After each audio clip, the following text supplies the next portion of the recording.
Welcome back to Project Geospatial. I'm Adam Simmons, and we are back with Kevin Corbley of Corbley Communications for another pre-game show in preparation for GEOINT 2022, the symposium hosted this year at Gaylord Hotel in Denver, Colorado, April 24th to 27th. Now, Kevin, welcome back, and let's dive into the details of this year.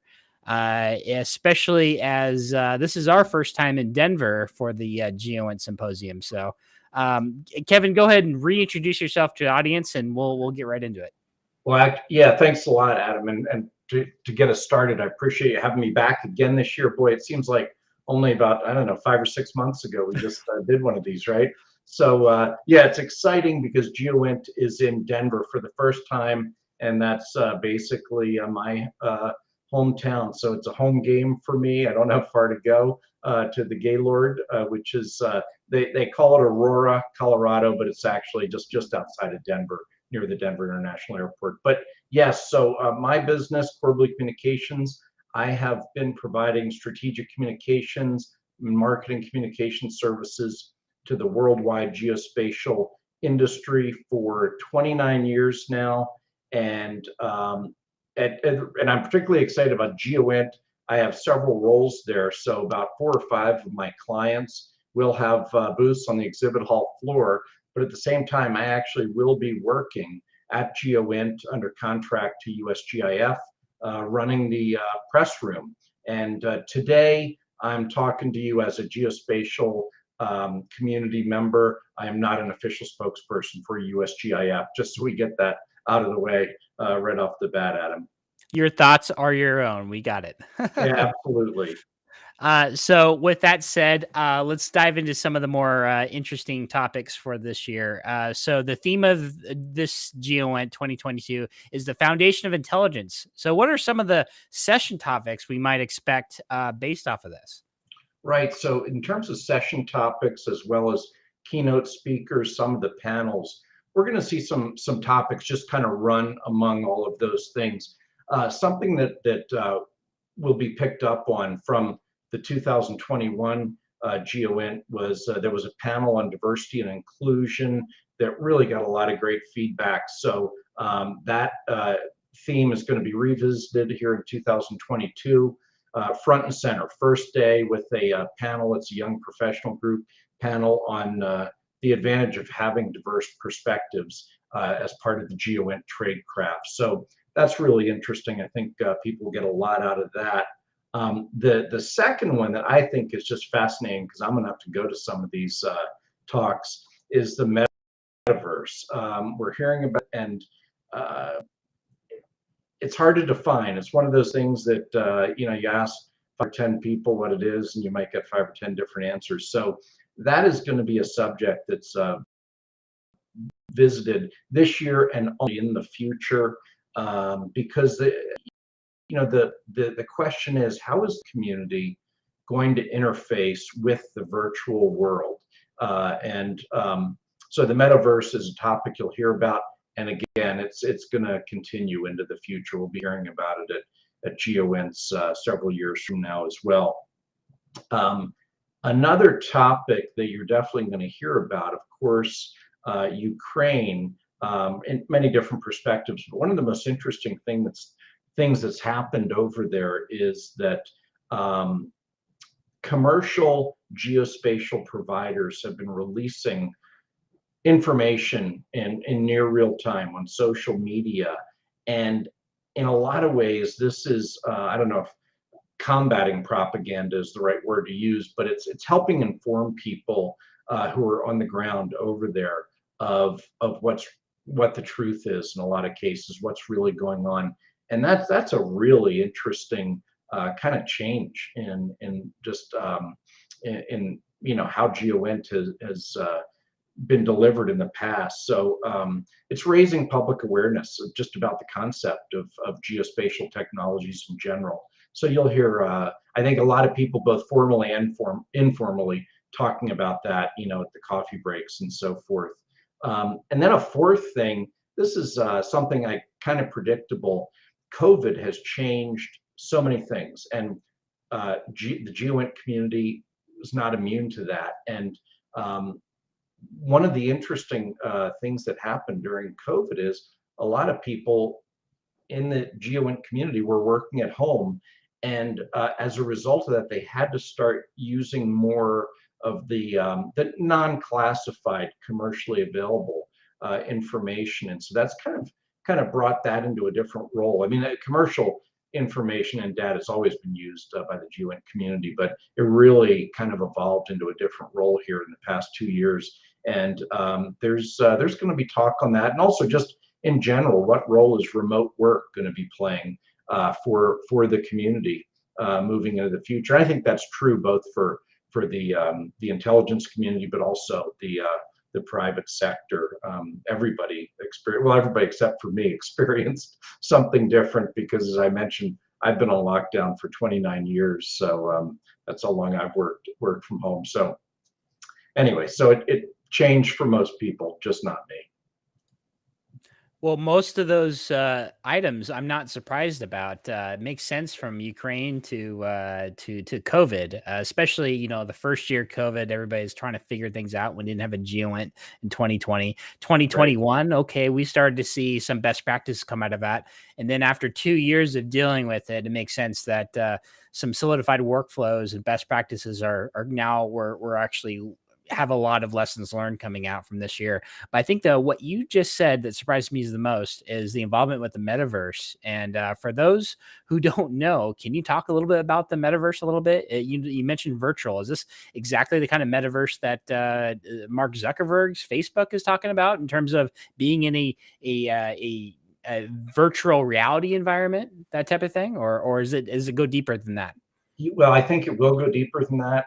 My only experience with it, and I haven't actually done it myself. I haven't put on the goggles and so forth. But from what I've read, I only know what Facebook is, or whatever they call themselves now, metaverse. What they're doing in that virtual world. And I saw a fascinating article in one of the trade publications about how is mapping, and especially like property mapping, going to be done in the metaverse. That just blew my mind away. So I don't know the answer to that, and I'm sure that there are so many other issues that we as surveying, mapping, geospatial folks are going to have to deal with as this other 3D environment ecosystem is created, and it's not going to go away. It's coming, and I think the people at GeoInt are right to try to get out ahead of it. Do you think the metaverse only applies to the commercial side of things, or do you think there's a place for it for getting these virtual environments into the hands of DoD or internal customers, or in the government specifically? That's a question I hope that we'll hear some of the speakers answer. I imagine that the answer to that is yes. Excellent. Well, I don't want to wrap it around that because you just opened up a can of worms on a I really know. interesting topic. It's So, it's uh, mind-boggling, isn't it? Yeah. absolutely, I'm like, hey, Yeah. I'm all about VR. I got a couple headsets here at home, and I Yeah. love being in it. But Yeah. the I guess the break in for our industry hasn't. I mean, it's more involved on the consumer level than it is on our industry side of things. So it's fascinating to watch this evolve going forward. So with that said, let's take things a little bit back for a second. What are you most looking forward to seeing for this year? This is the first time in Denver. We were just got to St. Louis last year, 6 months ago. I'm sure you have a number of maybe companies to watch. There's still satellite companies left and right coming out of the woodwork, Yeah. so Exactly. Yeah. That, for me, I mean, whenever I go to a any kind of conference, the exhibit hall floor, that's where it happens for me. That's the excitement. That's where I see the new things. I get to see them, in some case, touch them and feel them. Who knows? Maybe I'll even wander into the metaverse there. I don't know. But that's what's exciting for me. And you just hit on a topic, or a key point, is that a lot of the satellite operators, especially the new ones, are going to be there. And I see Capella is going to be there, Satellogic is going to be there, and there are others. And So that's really interesting. They're definitely becoming part of the community, they're part of the new space sector, and that's really exciting to me because I come from the satellite remote sensing part of the industry, so I just love to see what they're up to. And of course, Maxar is going to have a big presence there, and it'll be great to see them. So yeah, that's what excites me. The other thing that excites me, of course, is just especially after COVID, seeing so many colleagues that I've known in some cases for 30 years, and there's going to be a lot of opportunities for socializing at GEOINT, which in my opinion, that's where the business gets done too, right? Is there are so many opportunities to mix and mingle with other people in the GEOINT that you know or that you don't know. Well, speaking about the venue, this great venue here in Denver, Kevin, and to which you're a native of Denver anyway. So let's talk about the lay of the land and what we could expect from the venue. So let's start with the Gaylord. Gaylord historically in GeoInt has always provided a lot of services, restaurants, places to go to. But the Denver facility is brand new, fairly brand new. Yep. And I'm sure it has just as much to offer as the Gaylord in Tennessee or even Orlando for that matter. So what can we expect from this one? Yes, I just took a tour of it last weekend, and I'm here in Fort Collins. And so the Gaylord, just for people to know, to get the kind of lay of the land, the Gaylord is out close to the Denver International Airport. So it's a ways outside of Denver, but we'll talk about getting into Denver in a second. Real easy to do. And so the Gaylord is just beautiful. I think it's the nicest Gaylord I've ever been in, but obviously it's the newest. And it really has everything. It has a very, very Colorado mountainy feel to it. And I've got some pictures you can show. The lobby is just gorgeous, very much the Colorado Western look.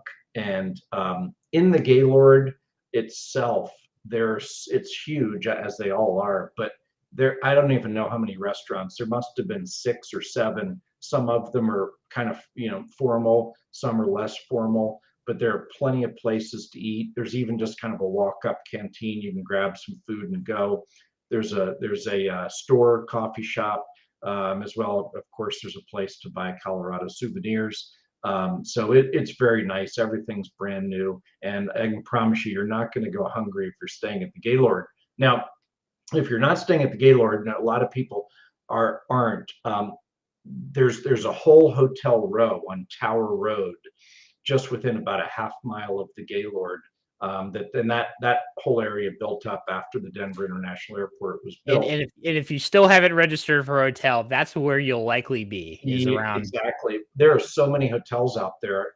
I mean, and again, it runs the gamut from the kind of the lower end motels up to the really high end, nice hotels. There's lots of them, and of course, I'm sure they all have places to eat. And there's some standalone restaurants out there, so there are some options for that as well. But yeah, it's just fantastic. Got a great view of the mountains. And one thing we have to mention, I was just thinking, because when I was out there looking at the mountains, there's so much snow still in the mountains. So keep in mind, the end of April in Denver, check the weather report before you leave home to come to Colorado, because the end of April, I mean, chances are it's going to be 70, 75 degrees and sunny. You might even need to bring some sunscreen, but there's a possibility we could have 12 inches of snow one night. So if you're coming in and getting that rental car, you might, just in case, want to get that 4-wheel drive SUV or truck. Well, just bring your jacket in. You really ought to bring a jacket of some sort anyway, because even if it is 75 during the day, just remember, once that sun goes down behind the mountains, the temperature plummets. So if you go out for the evening and you come out of a restaurant or wherever you are, you're going to find it's gotten cold. So have a jacket of some sort. But yeah, so keep. Yeah. So speaking about jackets, for people who do plan on leaving the Gaylord to explore, how do they get to downtown Denver if they don't want to take a rental car? I mean, it's a little bit of a distance from the Gaylord, the airport, to downtown Denver. It's probably like 40 minutes, right? So yeah, for driving, that's probably right. And you don't want to deal with that. I mean, because here's why. There's an airport train. So this train goes from the Denver International Airport to Union Station, right in downtown Denver. And there is a train station right along that Tower Road I just mentioned. And the Gaylord has a shuttle that goes 2 or 3 times an hour straight over to the train station. So you hop on there, and just you can only go 2 ways on that train. You can either go to the Denver International Airport or to Union Station, and you just buy your ticket on the platform there. Just buy the round trip ticket. That's usually the best. And I recommend going into Union Station. I'll talk a little bit more about that in a second. But this is one thing that's kind of quirky about the platform there. So as you walk up to the station, you've gotten out of the van from the Gaylord, you'll walk up onto the platform, and that's the one that goes to Denver International Airport. You have to go and cross the tracks to get to the platform on the other side. And there's a big gate, obviously. Just be careful that no trains are coming. And then it's on the other side of the platform. That takes you into Union Station. That's where the train ends. So it does make 1 or 2 other stops. But and I should mention that train, if you do want to do some exploring down into other parts of Denver, that train does at one of its stops hook into the light rail network, and you can go explore more of Denver. But if you'd like, I can talk a little bit about the area around Union Station, Adam. I think that would be perfect for those who I know already talked to several people who are going to GEOINT, and they do want to go downtown and explore a little bit, go maybe have a few dining experiences down in Denver. Yeah. They want to, as much as we like to keep the geospatial community together at the Gaylord, I think we don't want to give people the sense of cabin fever they felt in COVID as a whole. So, right. Right. So go ahead, enlighten us on what's available to them. Yeah. So again, I recommend taking the train. I just don't like dealing with parking personally. So the train is so nice. So you get in there, you're going to arrive behind Union Station, and right inside Union Station, there are 2 or 3 restaurants. My wife and I go there quite frequently. And we like to go to, it's called the Terminal Bar right in the station. That's a lot of fun. And keep in mind, anywhere you go in Denver, the craft beer selection is unbelievable. So you can go just about anywhere and get a good beer. Great food at the Terminal Bar, and there's a couple of other restaurants right along the front side of Union Station. So check those out. Outdoor seating, I'm sure, will be open in late April, so you can sit out and enjoy some food there. Here's a key that a lot of people don't know about. So on the west side of Union Station, you can pick up a shuttle bus, and it'll say something like free mall shuttle bus. And I lived here for 2 years before I knew that was free, darn it. But anyway, so you hop on that shuttle bus, that takes you straight down the 16th Street Mall more into downtown Denver. And there's a lot more restaurants down there, all kinds of food, all kinds of cuisine. So you can do that, and that's pretty easy. But again, going back to the Union Station area, again, that's where my wife and I like to go. I love going to the Wine Coop. That's the restaurant that really started the Lodo, lower downtown dining experience. So if you want some kind of exotic dishes, maybe elk medallions or buffalo burger, if you've never had one, you want to head to Wine Coop, and then afterwards you can go upstairs and play some pool. A lot of pool tables up there, and then there's several other restaurants. There's a chop house down there, and then there's a restaurant down there in that area. You'll have to look it up. It's my wife and I love it. It's called the Pig and the Snout. It has the most interesting menu I've ever seen. So it's not real big, but I tell you, it's just great. It's within 2 or 3 blocks of Union Station, so really good. But there are tons of other restaurants all over down there. A lot of brew pubs, things like that. Excellent. You mentioned brew pubs several times. If you had to pick a brewery that you favorite in the Denver area, what would you say? Oh my goodness, that is a tough question. In terms of everything, like everything taking into account beer, food, ambiance, Wine Coop is Wine Coop, got it. Yeah. Some people call it Win Coop, by the way. I'm not sure which you hear both, but anyway, that's just fantastic. I've never had a bad meal there. The beer is great, and yeah. So there's a Prost brewery too. That would be a pretty good hike from Union Station though. But there are lots around. Some are just tasting rooms, while others are full restaurants. Awesome. Well, thank you for that insight into the Denver scene. It sounds like Union Station is an excellent extension of your experience at the Gaylord, being a train ride away. So, uh, with that said, I want to kind of end or kind of end on a good question here in terms of your perspective on what Denver means to the geospatial community. It may be the first time that GeoINT's been held there, but Denver historically has had a long history with the geospatial community as a whole, right, Kevin? Absolutely, yeah. In terms of the commercial geospatial community, Denver has traditionally been the North American hub. That's because so many of the satellite imaging companies are here. I mean, Maxar obviously is still here, and there are just so many geospatial companies out here. There's some great geospatial programs taught at the local universities, both at Colorado State University and University of Colorado, and that's part of it. That's really seeded the whole Front Range area with a lot of good geospatial professionals.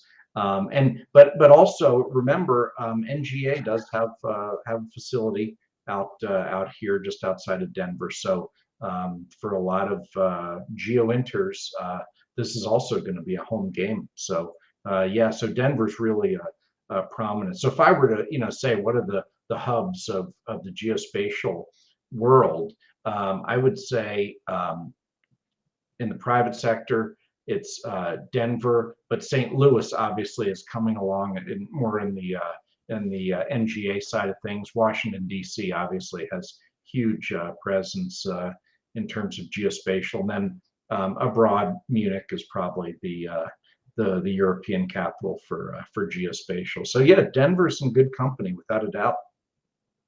Excellent.